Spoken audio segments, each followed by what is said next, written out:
इस कार्यक्रम को जॉयस मायर मिनिस्ट्रीज के मित्रों और भागीदारों द्वारा संभव बनाया गया है। हमारे जीवन में कुछ ऐसी चीजें घटित होती हैं जिन्हें हम समझ नहीं पाते, हम समझने वाले नहीं है। वे ऐसी चीजें हैं जो दुख पहुंचाती हैं, वे दर्दनाक हैं, हम ये समझ नहीं पाते, ये अनुचित लगता है। लेकिन अगर हम उन चीजों में भी परमेश्वर पर भरोसा रखेंगे और अच्छा रवैया रखेंगे तो परमेश्वर हमें छुड़ाएंगे और वो हमारे जीवन में एक प्रतिफल जरूर लाएंगे।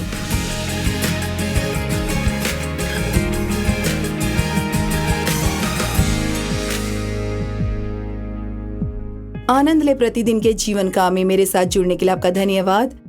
अब जानते हैं, पिछले कुछ दिनों से हम निर्णयों के महत्व के बारे में बात कर रहे हैं और हम सप्ताह के शिक्षण को थोड़ा और विस्तार के साथ समाप्त करने जा रहे हैं, केवल थोड़ी अलग दिशा में।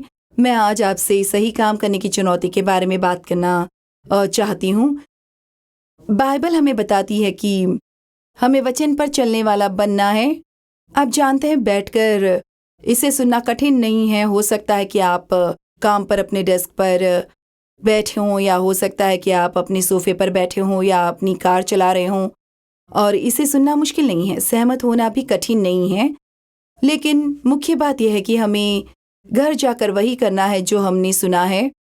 याकूब ने कहा है कि विश्वास बिना कार्य के मरा हुआ है। हम अपने कार्यों से नहीं बल्कि सच्चे विश्वास से बचाए गए हैं। जो कोई भी वास्तव में बचाया गया है वो अच्छे कार्य करना चाहता है, वे परमेश्वर के प्रति आज्ञाकारी बनना चाहता है। याकूब 1:22, परंतु वचन पर चलने वाले बनो और केवल सुनने वाले नहीं और अपने आप को धोखा देते हो। तो एम्प्लीफाइड बाइबल कहती है, तर्क देकर जो सत्य के विपरीत है। ये दिलचस्प है कि जब कोई अन्य व्यक्ति आज्ञा का पालन नहीं कर रहा है तो उसके पास आज्ञा न मानने का कोई कारण नहीं है। लेकिन जब हम आज्ञा नहीं मानते तो हम हमेशा अपने लिए कोई न कोई बहाना बना लेते हैं। और इसलिए मैं चाहती हूँ कि आप आज सचमुच सोचिए और फिर आपके पास पूरा वीकेंड होगा जब आप इस बारे में सोच सकते हैं। आप जितना जानते हैं आप वास्तव में क्या कर रहे हैं, और आप कितनी बार कहते हैं, खैर मुझे पता है कि मुझे ये करना चाहिए, लेकिन मुझे पता है कि मुझे ये नहीं करना चाहिए। लेकिन आप जानते हैं, अच्छे इरादे आज्ञाकारिता नहीं है, और अच्छे इरादे हमारे जीवन में कोई पुरस्कार नहीं लाते। ये केवल आज्ञाकारिता ही है। याकूब अध्याय 1 सिर्फ निर्देशों से भरा है। इसकी शुरुआत धैर्यवान होने के बारे में बात करने से होती है। जब आप सभी प्रकार के परीक्षाओं से गुजर रहे होते हैं, ये जानते हुए कि आपके विश्वास को परखा जाना है, अच्छा काम करना है, ये दृढ़ रहने की बात करता है। ये इस बारे में बात करता है कि क्या आप नहीं जानते कि बुद्धि मांगने के लिए क्या करना चाहिए। और फिर याकूब की पुस्तक में याकूब अध्याय 4 में कह रहा है, ये जानना कि अच्छा क्या है और वो नहीं करना पाप है। तो आप जानते हैं कि परमेश्वर वास्तव में उन लोगों के साथ थोड़ा अलग व्यवहार करता है जो अज्ञानी है। वे नहीं जानते कि वे जो कर रहे हैं वो गलत है, बल्कि वो ऐसे लोगों के साथ व्यवहार करते हैं जो जानते हैं कि वो जो कर रहे हैं वो गलत है और फिर भी ऐसा करते हैं। प्रेरित पौलुस एक ऐसा व्यक्ति था जो मसीहों पर अत्याचार कर रहा था और उन्हें गिरफ्तार करने के लिए उनको पकड़ रहा था। लेकिन दमिश्क रोड पर प्रभु के साथ अपने अनुभव के बाद जहाँ यीशु उसके पास आया और कहा, तुम मुझे क्यों सता रहे हो, और अंततः वो बचा लिया गया और एक महान प्रेरित बन गया। एक समय उसने ऐसा कहा, मुझे परमेश्वर से अनुग्रह प्राप्त हुआ, उन्होंने मुझ पर दया की क्योंकि मैं अज्ञानी था। पौलुस एक बहुत ही मजबूत धार्मिक व्यक्ति था और वो वास्तव में विश्वास करता था कि ये मसीही आधारहीन थे और वो उनको सताकर परमेश्वर की सेवा कर रहा था। तो ये वो अवज्ञाकारी था, लेकिन वो वास्तव में ये नहीं जानता था। लेकिन ये अलग बात है कि आप जानते हैं जो कर रहे हैं वो गलत है और फिर भी कर रहे हैं। यदि हमारे मन में परमेश्वर के प्रति किसी भी प्रकार का श्रद्धापूर्ण भय और विस्मय है तो हम ऐसा नहीं करेंगे। और हम बिल्कुल यही कर रहे हैं जब हम कहते हैं, ठीक है मुझे पता है कि मुझे ऐसा नहीं करना चाहिए, लेकिन मुझे पता है मुझे ये नहीं खरीदना चाहिए, लेकिन मुझे पता है कि मुझे कर्ज से बाहर निकलना है, लेकिन मुझे पता है कि मुझे इस स्थिति से सच बताना चाहिए, लेकिन, और हम आगे भी जा सकते हैं और हम सभी समय पर ऐसा करते हैं। और वास्तव में यदि हम स्वयं की बात सुनते हैं तो हम स्वयं को एक अच्छी चेतावनी दे रहे हैं। मैं गलत निर्णय लेने वाला हूं और मुझे सही निर्णय लेने की आवश्यकता है, क्योंकि सही निर्णय पुरस्कार लाता है। गलत निर्णय हमारे जीवन में अधिक दर्द और पीड़ा का कारण बनता है। मत्ती 7:21 कहता है, जो कोई मुझसे कहता है हे प्रभु, स्वर्ग के राज्य में प्रवेश नहीं करेगा, परंतु केवल वही जो मेरे पिता की इच्छा पर चलता है जो स्वर्ग में है। तो हम कह सकते हैं, हम यीशु को जानते हैं। हम कह सकते हैं, हे प्रभु, क्या मैंने ये नहीं किया, क्या मैंने वो नहीं किया। लेकिन वो कहेगा, केवल वो लोग ही प्रतिफल पाएंगे जिन्होंने मेरे पिता की इच्छा पूरी की है जो स्वर्ग में। मैंने ये लिखा, ज्ञान और करने के बीच के अंतर का आकार हमारी जीत का माप निर्धारित करता है। अब लूका 6:46-49, तुम मुझे हे प्रभु क्यों कहते हो और जो मैं कहता हूं वो नहीं करते। देखिए, मैंने हाल ही में किसी को ये कहते सुना, यदि आप मसीह हैं तो दो शब्द हैं जिन्हें आप कभी एक साथ नहीं रख सकते, और वे दो शब्द हैं, नहीं प्रभु। क्योंकि यदि वो हमारे जीवन का प्रभु है, जब वो हमसे कुछ करने के लिए कहता है तो हम उससे केवल एक ही बात कह सकते हैं, हाँ प्रभु। तुम मुझे प्रभु क्यों कहते हो और जो मैं कहता हूं वो नहीं करते। जहां तक हर उस व्यक्ति की बात है जो मेरे पास आता है, मेरी बात सुनता है और उन्हें अभ्यास में लाता है, मैं तुम्हें दिखाऊंगा कि वे कैसे होते हैं। वे एक घर बनाने वाले व्यक्ति की तरह हैं जिसने बहुत गहराई तक खुदाई की और उसकी नींव चट्टान पर रखी, और जब बाढ़ आई और तूफान ने उस घर को हिला दिया, लेकिन वो उसे हिला नहीं सका क्योंकि वो अच्छी तरह से बनाया गया था, क्योंकि वो चट्टान पर बनाई गई थी। अगर आप आज्ञाकारी हैं तो यही होगा। जीवन का तूफान आपको हरा नहीं सकता, परंतु वो जो मेरी बातें सुनता है और उन पर अमल नहीं करता, और उनमें से बहुत सारे हैं, हमें खुद से पूछना होगा कि हम इसमें कहाँ हैं। क्या हम केवल उन चीज़ों को चुनते हैं और उनका पालन करते हैं जो आसान है, और जो आसान नहीं है उन्हें अनदेखा कर देते हैं। आज्ञाकारिता एक बहुत ही महत्वपूर्ण विषय है, और ये कुछ ऐसा है जिसके बारे में हमें नियमित रूप से बहुत कुछ सुनना चाहिए। क्योंकि मैं फिर से कहूँगी, सुनना, हम वचन सुन सकते हैं, हम टीचिंग प्रोग्राम सुन सकते हैं, हम पॉडकास्ट सुन सकते हैं, हम अपनी बाइबल पढ़ सकते हैं, हम अपनी बाइबल में अंडरलाइन कर सकते हैं, लेकिन जब तक हम वो नहीं करते जो ये कहता है, हम किसी ऐसे व्यक्ति से बेहतर नहीं है जो इस पर बिल्कुल विश्वास नहीं करता, लेकिन जो मेरी बातें सुनता है और उन पर अमल नहीं करता, वे उस आदमी के समान है जिसने बिना नींव के जमीन पर घर बनाया। आप जानते, कोई भी नींव के बारे में बहुत उत्साहित नहीं होता है, लेकिन वे वास्तव में सबसे महत्वपूर्ण है। डेव और मुझे कुछ मकान बनाने का सौभाग्य प्राप्त हुआ है, और आप जानते हैं, मुझे याद नहीं है कि मैं कभी किसी को मेरी नींव दिखाने ले गई हूं। अब जब घर बन गया और चीजें सुंदर दिखने लगी तो मैं कहती हूँ, आप मेरा घर देखने आना चाहेंगे। लेकिन अगर घर मजबूत नींव पर नहीं बना है तो वो खड़ा नहीं रहेगा। तो सुनिश्चित करें कि आपके पास एक मजबूत आधार है, कि आप जानते हैं कि आपका विश्वास किस पर बना है और आप परमेश्वर के प्रति आज्ञाकारी हैं। मैं आपसे एक प्रश्न पूछती हूँ, ये थोड़ा चुनौतीपूर्ण है, लेकिन मुझे लगता है कि इसे पूछने की जरूरत है। आप ऐसी कितनी चीजें कर रहे हैं जो आप जानते हैं कि आपको नहीं करनी चाहिए? जैसा कि मैंने कहा, आपको इस बारे में सोचने के लिए वीकेंड मिला है। अब कितनी चीजें जानते हैं जो आपको नहीं करनी चाहिए? खैर, हम इसे क्यों बंद कर देते हैं? टाल मटोल, मुझे पता है कि मुझे ऐसा करना चाहिए, मैं इससे निपट लूंगी। मुझे पता है कि मुझे कुछ वजन कम करने की जरूरत है, मुझे पता है कि मुझे कर्ज से बाहर निकलने की जरूरत है, मुझे पता है कि मुझे व्यायाम करने की सख्त जरूरत है। मैं जानती हूँ मुझे नियमित आधार पर परमेश्वर के राज्य को समर्पण करना होगा, लेकिन शायद मेरी अगली सैलरी बढ़ने के बाद। नहीं, अब परमेश्वर की आज्ञा मानने का समय आ गया है। परंतु जो मनुष्य मेरी बातें सुनता है और उन पर अमल नहीं करता, वो उस मनुष्य के समान है जिसने बिना नींव के भूमि पर घर बनाया, और जैसे ही तूफान आया वो ढह गया और पूरा नष्ट हो गया। शैतान के हमले आते हैं, और कभी कभी हम कहते हैं, ऐसा क्यों है कि जब भी मैं अच्छा करना चाहती हूँ कुछ न कुछ बुरा हो जाता है। खैर, दुश्मन ये देखना चाहता है कि क्या आप ये सच में करना चाहते हैं, और परमेश्वर हमारे विश्वास की परीक्षा भी होने देगा, क्योंकि परखे जाने वाले हमारे विश्वास में ही वो अधिक का अधिक मजबूत होता जाता है।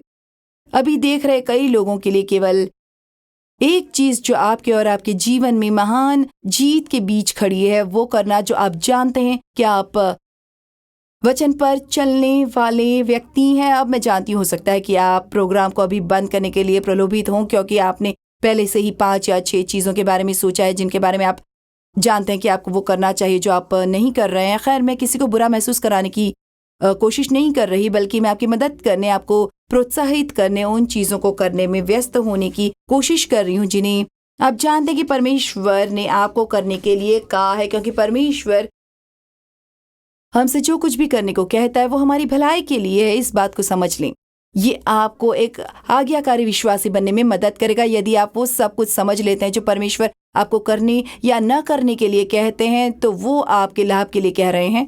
यीशु ने यूहन्ना अध्याय 13 में अपने शिष्यों को पैर धोना सिखाया, और इससे उनका क्या मतलब था कि एक सेवक बनना, लोगों की सेवा करना, अप्रिय कार्य करना, या शायद ऐसी चीजें जिन्हें करने के लिए आपको खुद को विनम्र करने की आवश्यकता होगी, उन्हें करो। और उसने इसे उदाहरण के तौर पर किया। उसने पानी का एक बर्तन लिया और सेवक का तौलिया उस पर डाला और झुककर शिष्यों के पैर धोए। वचन 1:16 में वो इस सब के बारे में बात करता है, और फिर यूहन्ना 13:17 में वो कहता है, यदि तुम इन सब चीजों को जानते हो तो तुम धन्य हो, खुश हो और अच्छे पात्र हो यदि तुम उनका अभ्यास करते हो। यदि तुम ऐसा नहीं मानकर उसे वास्तव में करते हो तो क्या आप अपनी खुशी बढ़ाना चाहेंगे? ठीक है, शायद आपको अपने हृदय को टटोलने और ये देखने की जरूरत है कि क्या कुछ ऐसी चीजें या चीज है जिन्हें करने के लिए परमेश्वर ने आपसे कहा है या नहीं करने के लिए कहा है, और आप इसे टाल रहे हैं। मैं जानती हूँ आपके पास एक अच्छा हृदय, आप इसे करने का इरादा रखते हैं, लेकिन एक बार फिर अच्छे इरादे हमारे जीवन में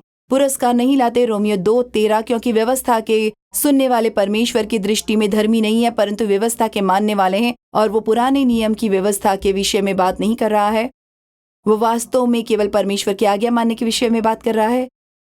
वही लोग हैं जो धर्मी घोषित किए जाएंगे। केवल चर्च में आना और वचन सुनना ही पर्याप्त नहीं है, हमें घर जाकर ये करना होगा। घर जाओ और ये करो। और इस कार्यक्रम को सुनने के बाद भी आप जानते, जॉयस के प्रोग्राम को हर दिन सुनना ये अच्छा है, लेकिन ये आपके जीवन में कोई पुरस्कार नहीं लाएगा यदि आप वे परिवर्तन नहीं करते हैं जो आपको निर्णय के कारण करने की आवश्यकता है। ये आपका है, और वही करें जो आप जानते हैं कि आपको करने की आवश्यकता है। आप जानते हैं केवल ज्ञान ही धोखा देने वाला हो सकता है। और पौलुस 1 कुरिन्थियों अध्याय 8 में इस बारे में बहुत कुछ बात करता है। वो कहता है, अगर कोई कल्पना करता है कि उसने प्रेम के बिना दिव्य चीजों के बारे में बहुत कुछ जान लिया है और समझ लिया है, तो वो अभी तक इतनी दृढ़ता और स्पष्टता से नहीं जान पाया है, पहचान नहीं पाया है, ना ही किसी भी चीज से उतना घनिष्ठ रूप से परिचित हो पाया है जैसा होना चाहिए या जैसा आवश्यक है। तो वो कह रहा है, आप जानते हैं, आप अपनी पूरी बाइबल को लाल रंग में अंडरलाइन कर सकते हैं। मुझे नहीं पता कि आप अपनी बाइबल में अंडरलाइन करते हैं या नहीं, लेकिन मैं करती हूँ। जब मैं कुछ ऐसा पढ़ती हूँ जो वास्तव में मुझे गहराई से छूता है या जो मुझे लगता है कि मैं वास्तव में महत्वपूर्ण है, तो मैं इसे अंडरलाइन करती हूँ। लेकिन मेरी पूरी बाइबल अंडरलाइन हो सकती है, और अगर मैं वो नहीं करती हूँ जो वो मुझे करने के लिए कहता है, तो इससे मुझे कोई फायदा नहीं होगा। असल में ये जानना वास्तव में बदतर है कि क्या करना चाहिए और वो नहीं करते। इसके बजाय यदि आप नहीं जानते हैं कि क्या करना है, तो आपको ये समझना होगा कि वचन को सुनना और वचन को सुनना एक जिम्मेदारी के साथ आता है, क्योंकि अब आप ऐसी चीजें सीख रहे हैं जिन्हें आपको अपने जीवन में अभ्यास में लाने की आवश्यकता है। अभिमान हमें यह समझने से रोक सकता है कि वास्तव में शक्ति केवल जानने में नहीं बल्कि करने में है। और कभी कभी हम बहुत सारा ज्ञान पाते हैं तो ये हमारे जीवन में घमंड ला सकता है, और वो अभिमान आपको अंधा कर सकता है और आपको ये सोचने पर मजबूर कर सकता है कि आप वास्तव में इतने महान व्यक्ति हैं क्योंकि आप वो सब जानते हैं। और ज्ञान कभी कभी मदद की बजाय बाधा बन सकता है। आप इतना जान सकते हैं कि ये आपके लिए अच्छा नहीं है। आप इतना कुछ जान सकते हैं कि ये आपको सरलता से जीने से, सरल बच्चों जैसा विश्वास रखने से रोकता है, या केवल क्यों क्यों क्यों क्यों क्यों क्यों जैसे सैकड़ों अलग अलग प्रश्नों के बिना केवल परमेश्वर के प्रति आज्ञाकारी होने से। साधारण प्रार्थना सुंदर होती है। यह आवश्यकता है उसके लिए यीशु के नाम में सीधे और सीधे शब्दों में परमेश्वर से मांगे और फिर विश्वास करने की आपको दे देगा। बाइबल कहती है दुनिया अपने सारे ज्ञान के साथ उसे समझने में विफल रही, लेकिन वो उपदेश देने की मूर्खता के माध्यम से खुद को प्रकट करता है। मुझे वो अच्छा लगता है। अब जानते हैं मैं अपने आप को इस ग्रह पर सबसे प्रतिभाशाली व्यक्ति नहीं मानती। ऐसे बहुत से लोग हैं जिनके पास मुझसे कहीं अधिक शिक्षा है और मुझे लगता है कि ये बहुत अच्छा है। अब जानते हैं आप जो भी शिक्षा प्राप्त कर सकते हैं प्राप्त करें, लेकिन ये सुनिश्चित करें कि इससे आपको ये महसूस न हो कि आप हर किसी से बेहतर या आप जो जानते हैं उससे अधिक जानते हैं। आप जानते हैं बहुत सी गलत बातें जान सकते हैं। मेरा मतलब है कुछ लोग मुझे हाल ही में अपने बेटे के बारे में बता रहे थे जो सिर्फ परमेश्वर से प्यार करता था और वास्तव में वचन पर विश्वास करता था, और फिर जब वे कुछ वर्षों तक कॉलेज में थे तो वे हर बात पर सवाल उठा रहे थे। तो देखिए कि वहां उनसे क्या कहा जा रहा था कि वे परमेश्वर के वचन की सरल सच्चाई के खिलाफ लड़ रहे थे और उन्हें एक निर्णय लेना था। आज मैं आपको प्रोत्साहित करती हूँ, हमेशा हमेशा हमेशा परमेश्वर को पहले रखें और हमेशा परमेश्वर के वचन को पहले रखें। जो कुछ भी परमेश्वर के वचन से सहमत नहीं है वो एक प्रकार का धोखा है जिसे शैतान आपके जीवन में लाने की कोशिश कर रहा है। आप जानते हैं शैतान ने ज्ञान के साथ हव्वा को प्रलोभित करने और धोखा देने की कोशिश की। उत्पत्ति अध्याय 3 में वास्तव में पूरी बात यही है। अब सांप मैदान में किसी भी जीवित प्राणी से अधिक सूक्ष्म और चालाक था जिसे परमेश्वर ने बनाया था, और शैतान ने महिला से कहा, हाँ, शैतान तुम्हारे दिमाग में विचार डालता है और वो कोशिश करेगा आप सुने। क्या ये सच हो सकता है कि परमेश्वर ने कहा हो तुम्हें बगीचे के हर पेड़ का फल नहीं खाना चाहिए? आप देखिए उसे बगीचे में 2 पेड़ थे, जीवन का पेड़ और अच्छाई और बुराई के ज्ञान का पेड़। सिर्फ अच्छाई और बुराई का वृक्ष ही नहीं बल्कि अच्छाई और बुराई के ज्ञान का वृक्ष भी। आप देखिए परमेश्वर ने कभी नहीं चाहा कि आदम और हवा को पता चले कि बुराई क्या है। वो तो बस यही चाहता था कि सब कुछ उनके लिए अच्छा हो। और स्त्री ने सर्प से कहा, हम बगीचे के पेड़ों के फल खा सकते हैं सिवाय उस पेड़ के फल के जो बगीचे के बीच में है, जो अच्छाई और बुराई के ज्ञान का पेड़ था। परमेश्वर ने कहा है तुम इसे न खाओगे न इसे छुओगे नहीं तो तुम मर जाओगे। परंतु सर्प ने स्त्री से कहा, यहाँ एक और झूठ आता है, ओ निश्चित रूप से तुम नहीं मरोगे। अब इसे सुनो, क्योंकि परमेश्वर जानता है कि जिस दिन तुम इसे खाओगे उसी दिन तुम्हारी आंखें खुल जाएंगी और तुम परमेश्वर के तुल्य हो जाओगे और बुराई और भलाई, आशीष और विपत्ति के बीच का अंतर जानोगे। तो उसने उसे कैसे प्रलोभित किया? परमेश्वर कुछ ऐसी बातें जानता है जो आप नहीं जानते, और यदि आप इसमें से खाएंगे तो आपको पता चल जाएगा जो परमेश्वर जानता है।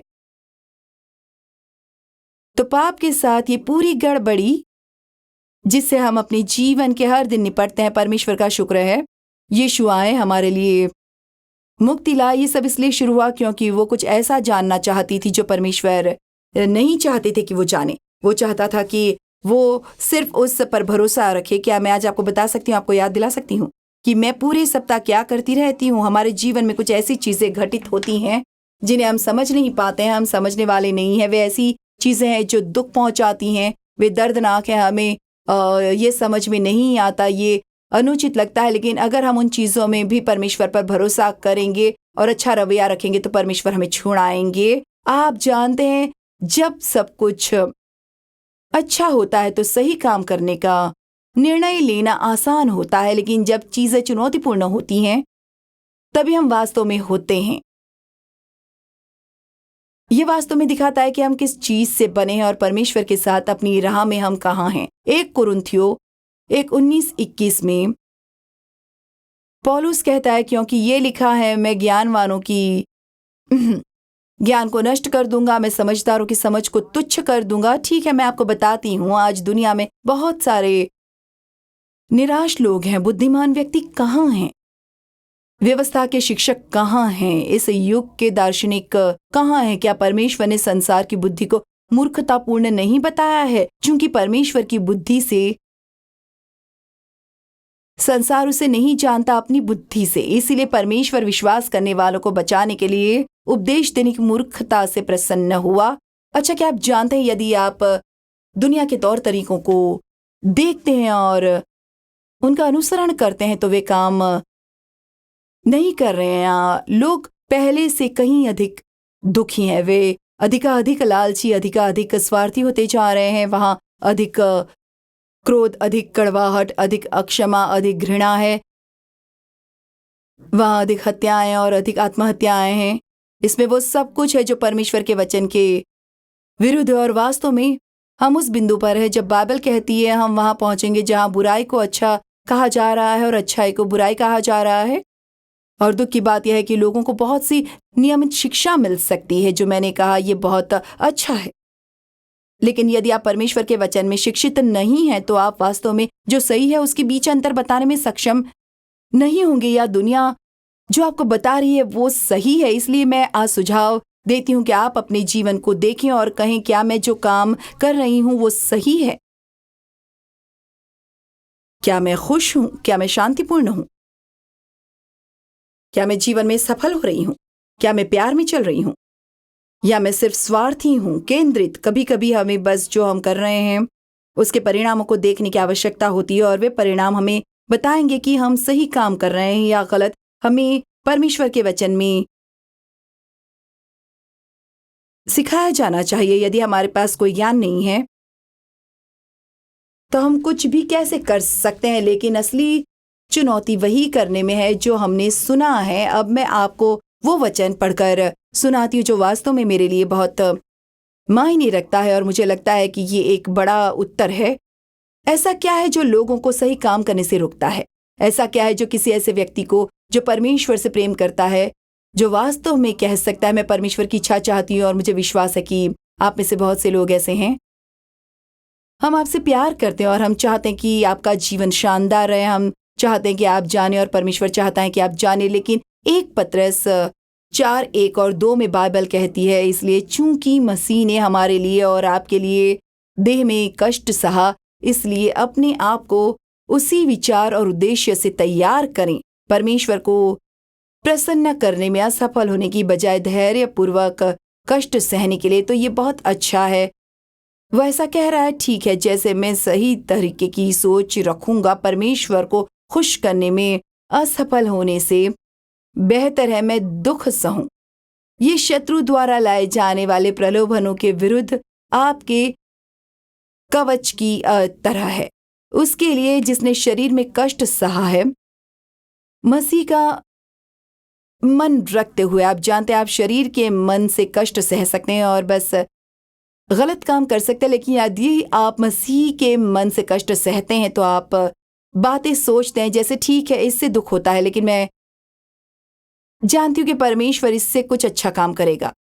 ये दुखदाई है और मैं इसे समझ नहीं पा रही हूं, लेकिन परमेश्वर अच्छे हैं और वो मेरे साथ है और वो मुझे इससे बाहर लाएंगे और मैं जीत हासिल करूंगी। और जब मैं उस जीत का इंतजार कर रही हूं तो मैं चाहती हूं मैं अब भी परमेश्वर का आज्ञाकारी हूं और सब कुछ वैसे ही करूंगा जैसे वो चाहता है कि मैं करूं। यदि वो जानबूझकर पाप कर चुका है, वो जानता है कि क्या करना है लेकिन नहीं कर रहा है, और उसने खुद को और दुनिया को खुश करना बंद कर दिया है और अब परमेश्वर को खुश करता है ताकि वो अब उसका शेष प्राकृतिक जीवन मानव लालसा और इच्छाओं के अनुसार न बिताए, लेकिन वो अब परमेश्वर की इच्छा के लिए जी रहा है। दर्द ही वो वजह है जिसकी वजह से लोग वचन नहीं मानते। आइए बस इसके बारे में बात करते हैं। आप जानते हैं परमेश्वर हम जो कुछ भी करते हैं उसमें शामिल होना पसंद करते हैं, और वो चाहते हैं कि हम उदारता से न दें, न केवल परमेश्वर के राज्य में बल्कि एक दूसरों को देने वाले भी बने। ठीक है, मान लीजिए कि आपके पास एक गहना है जो आपको बहुत पसंद है, या हो सकता है कि आपके पास 2 कार हो और कोई ऐसा व्यक्ति हो जिसे आप जानते हो जिसके पास कोई कार नहीं है। हो सकता है कि परमेश्वर ने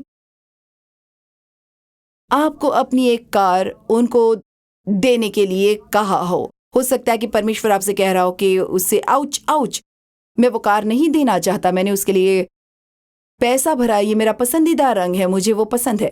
ठीक है, आप जानते हैं एक तरीका है जिससे आप अपने दर्द से राहत पा सकते हैं। आप बस परमेश्वर की अवज्ञा कर सकते हैं, और यदि आप अवज्ञा करते हैं तो आपकी देह दुखना बंद कर देगा, लेकिन आप परमेश्वर के प्रतिफल से चूक जाएंगे जो उसने अपने मन में आपको देने के लिए रखा है। यदि आप उसके प्रति अवज्ञाकारी हैं तो मैं आपको कुछ बता दूं। कुछ ऐसी चीजें हैं जिन्हें करने के लिए परमेश्वर ने मुझसे कहा था, जिन्हें करना मेरे लिए बहुत कठिन था, लेकिन उन्हें करने के बाद मैंने अपने जीवन में ऐसा आशीष देखा है जिसे खुशी, शांति, चीजें जो मैं चाहती थी और किसी भी तरह से मैं उन्हें अपने लिए प्राप्त नहीं कर सकती थी, जो परमेश्वर ने दिया है। परमेश्वर कभी भी आपसे कुछ भी छीनने की कोशिश नहीं कर रहा है, वो केवल आपके जीवन में कुछ जोड़ने का प्रयास कर रहा है।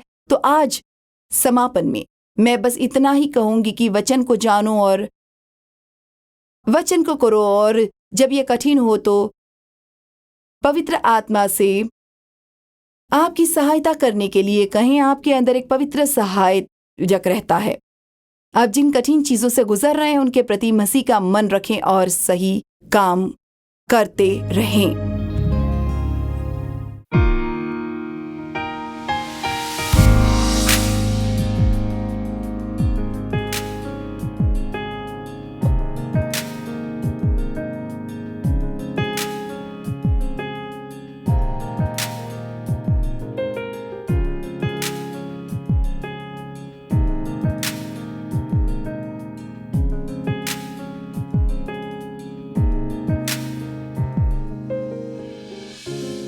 इस कार्यक्रम को जॉयस मायर मिनिस्ट्रीज के मित्रों और भागीदारों द्वारा संभव बनाया गया है।